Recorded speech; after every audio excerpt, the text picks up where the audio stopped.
What's up guys, it's GM Max here, and this video is all about a secret opening trap that I only found about earlier this year as it was played in a game between Alexei Sarana, rated 2643, against David Paravyan, 2631, in the Moscow Smyslov Memorial of 2021. Let's see how this classical game went. Now also, before I show you the trap, do make sure to like the video if you enjoy it, and also consider subscribing if you are new to the channel. Now the trap happens in this key position, where almost every move known to mankind has been played. Bishop e7, classical 2GD, c6, semi-Slav, bishop b4 to Rogozin, c5, the semi-Tarrasch, knight bd7, the Vienna with dc4. Even moves like pawn to a6 are moves that have been played in a lot of games by Magnus Carlsen with good results, for example. But here Paravyan comes on a move that I had not seen before, and that's this move of knight to e4. So is knight e4 objectively a good move? No, not really. But it sets up a clever little trap that actually a lot of players, including some Grandmasters recently, have been falling for. And in recent GM games, Black actually has a pretty big plus score with this move. So what is all the fuss about? Well, let's continue with this Sarana Paravyan game. That'll show you the main trap that you obviously clicked on this video for. And then after that game, we're going to get into a bit more of the theory. Sound good? Okay, so Sarana played the move queen to c2, which is not the best move in the position. Black played the move knight takes c3. White took back queen takes c3. It's worth pointing out, by the way, that after queen b3 that you could get the same position if they play queen takes c3. So it's a position you could get a few ways. But the key point now is that Black plays the move pawn to a5, threatening the move bishop to b4 to win the queen as such. So something that someone might easily miss in the bullet game. But if the opponent says, I see what you're doing here, so I'm just going to play a3 and stop you playing bishop b4. Well, what would be the move that you would play in this case as Black?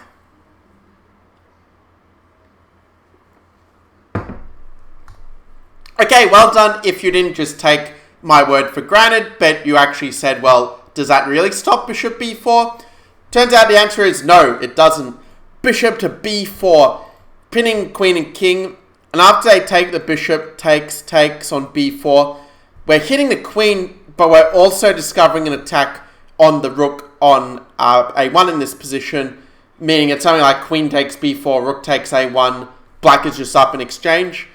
So White has to go into the rabbit hole with rook takes a8. This is what happened in the game. B takes c3, rook takes b8, c takes b2, bishop takes b2, castles.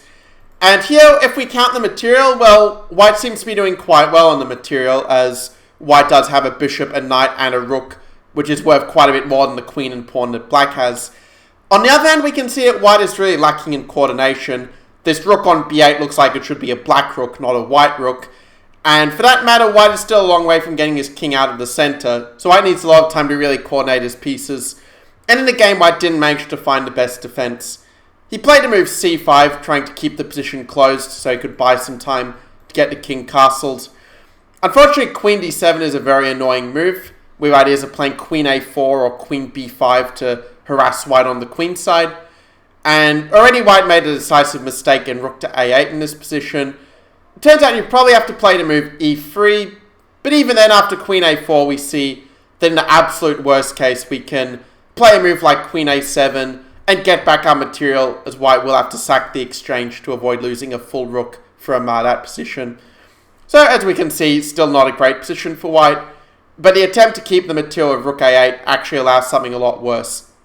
Queen b5, now this bishop is under fire.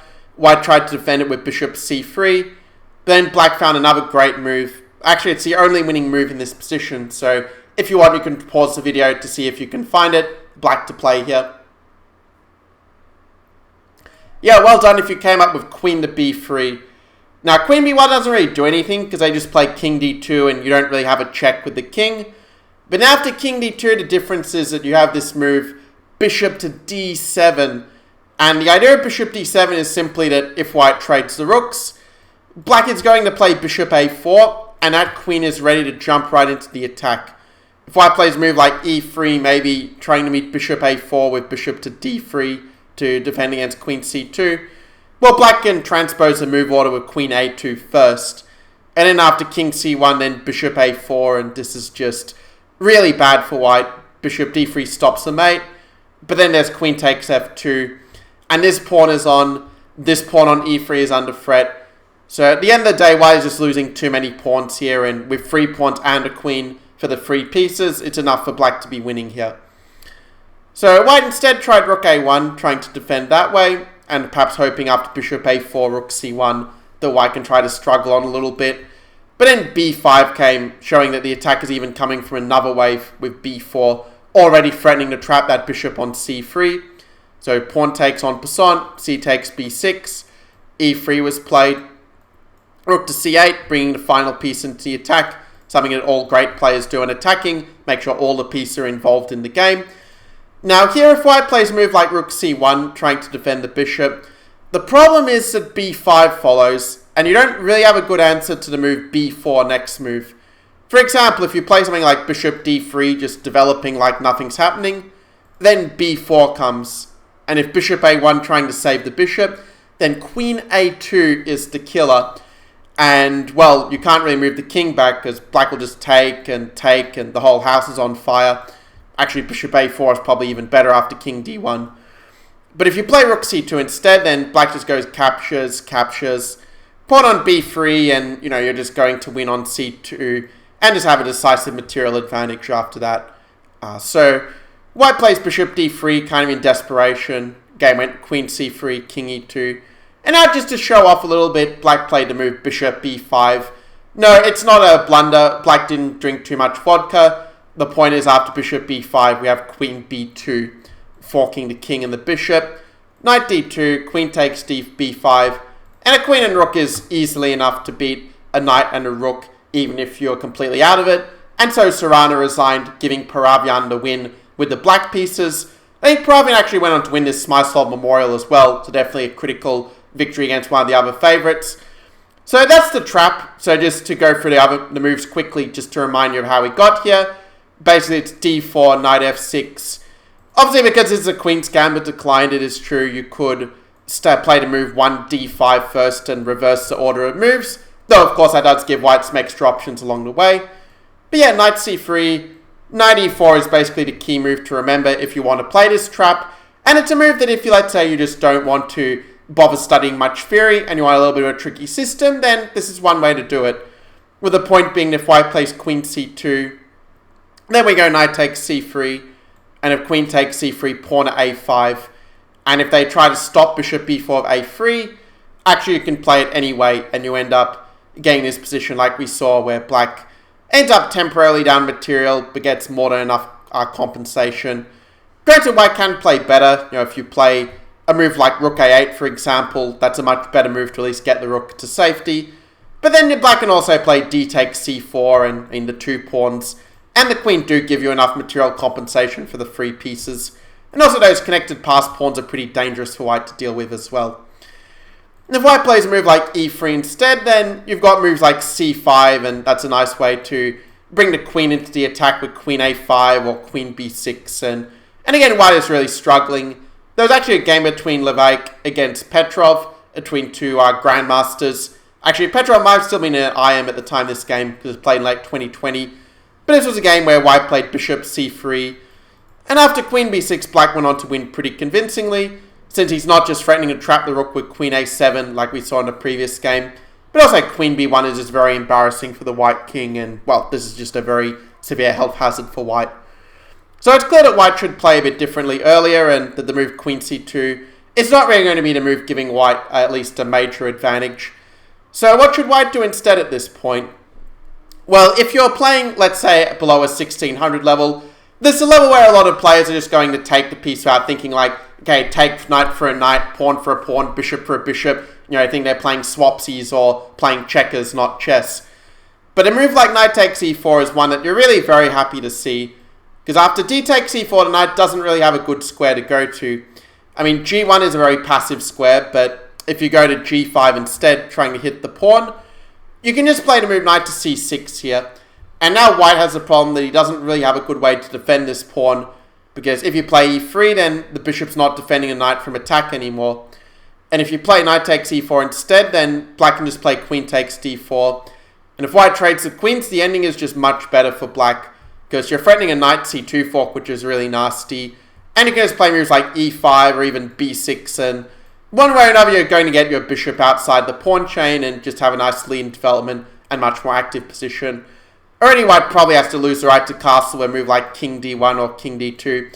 And even with the queens off the board, the king in the center is still going to be quite open, given that most of the other pieces are still on the board, right? So knight e4 is not really going to be the answer. Actually, I noticed that in a recent game played between Platon Galperin against Nihal Sarin in Online Olympiad 2021, in that game white tried to switch it back to a Catalan with g3, but then bishop to b4 is quite an annoying reply, so I'm switching it back towards a Nimzo Indian. And after queen c2 defending the knight, Sarin played knight c6, putting some pressure on the pawn, at bishop g2, castles, and now we come to a key moment where black found a very nice plan that basically gives him a very fine position. The key is to basically play on the light squares at this point. So how exactly do we do that? Well, Sarin played the move bishop takes c3, and after b takes c3 went to move knight to a5, with the point that after c takes d5, for some reason my game score finishes. Maybe white disconnected and lost on time. This is one of the vagaries of online chess these days. But if c takes d5, ed5, this is pretty clearly a very comfortable position for black, where the knight is going to be ready to jump into the c4 outpost at a good point. Probably going to play some moves like c6, rook e8, bishop f5, and just make sure that strong knight on e4 is very well defended. It's kind of like a Rogozin, but where white, in a sense, has got this bishop on g2 that doesn't really do that much compared to if the bishop were, let's say, on d3. So if g3 is not the answer, then what is the way for white to play it? Well, I think here there's probably only one move that really gives white a real advantage in this position if he plays correctly, and that's the move e3. And e3 is the sort of move that obviously very healthy. You're pairing bishop d3, castles, and just normal development, saying that with knight e4 you are, after all, moving the knight 2 times in a row, which is breaking some opening principles. The good news is that black's position is still somewhat playable if you followed up correctly. My suggestion is the most dynamic way to play this is to go bishop to b4, just pinning the knight once again. If they go bishop to d2, then I suggest just trading with knight takes d2, queen takes d2 and castles. And yeah, white is somewhat better in this position. I mean, he does have more space in the center and a lead in development. But on the other hand, you can meet a3 with bishop e7, and you're only slightly worse, and you do have the bishop pair advantage. And one plan that can work quite well from here can be just to play something like c6, knight d7, and develop that way. Or a slightly more ambitious approach is to play, let's say, a move like a6 and go dc4, b5, and then try to play it kind of like a Moran, where you end up preparing the c5 break later. And of course, the engine is not a big fan of the position, says white is just quite a bit better. But that's the way it goes with these openings, that, obviously with this trap, we're playing mainly hoping that they fall for some inferior move because we get them out of book very early. But if they play e3, they do get an advantage. The other move that maybe is more natural and is actually the more common one is the move queen to c2 at this point. But I think that queen c2, even though white's still better, kind of gives black something a bit closer perhaps to what he's after. So I suggest that we just play the move c6 in this position, sort of transitioning back towards a stone wall with bishop d3 and f5. And yeah, it's definitely not the best stone wall in the world for black, because your bishop on d6 would, e4 would much rather be on d6. On the other hand, white's setup is also not ideal, because you'd probably prefer, for example, to have the knight back on b1, so you can play bishop a3 and trade black's good bishop. Also, you probably would prefer the knight on f3 to be on e2, so you can kick the knight away with f3 as such. So, as far as things go, it's not all that bad for black. I guess you can play a move like castles. You could also start with knight d7, it could very easily transpose. If white goes a3, then you can go bishop d6. So this is the most common continuation, they normally expand on the queen side. But in knight d7, and for what it's worth, black's position is actually not that bad here. You can go g5, bring the queen to h6 and g4, and go for a very quick attack against the h2 pawn. And white has to be quite precise in order to deal with it. Probably has to go bishop b2, and then if g5, probably white should play something like, I was going to say knight e2, trying to go knight e5 and trying to shut out the bishop this way. But then you go queen f6, and suddenly black's position is actually looking pretty decent after g4 and the queen maneuver. So black's definitely getting some decent attacking chances here, and probably position is objectively not that bad for black either. So probably in this position, a3 might not be the best move for white. If he plays knight e5, I would just go knight d7 and just trade off the knights. And white's a little bit better, but it's nothing too special for white. And if you wanted to, you could also avoid this with the knight d7 move order, which does make knight e5 a lot less effective when you can just take and give them the doubled pawns. So in this point, white's best move might actually be to play knight e2. But then in that case, I mean, white is better, but it's not a decisive advantage by any means. You can still castle. They're probably going to play b3 and try to get the knight into e5. But again, you can go bishop to d6, and if they go bishop to b2, we've kind of seen how queen f6 is actually quite playable for black there. Again, with this plan to go g5, g4, and queen h6 is pretty standard. So on that base, I would say that this is probably the worst case scenario, maybe along with 6 bishop d2. So if you're kind of alright with playing this position that the engine says white is better, but where black does have a straightforward attacking plan and definitely some reasonable practical chances, as shown by the fact that black is scoring close to 50% in practice, well then I think that you'll probably be quite happy to play this knight e4 move in your own games. Anyway, that's about all for this video. Of course, in order to play as a complete repertoire, there are other moves that they can also play. For example, things like the Catalan is one thing they can do. And also you have to be ready for knight c3 and a potential transposition to either Nimzo Indian, or I should say transposition to Queen's Gambit Decline, depending on how you want to play it. But that's a topic for another video. So that being said, I'm glad that you guys enjoyed the video. Thanks for watching all the way to the end. Do make sure to comment below with your thoughts on the move for knight to e4 and this secret opening trap that Paravyan played. And I will see you guys in the next video. Get out of here.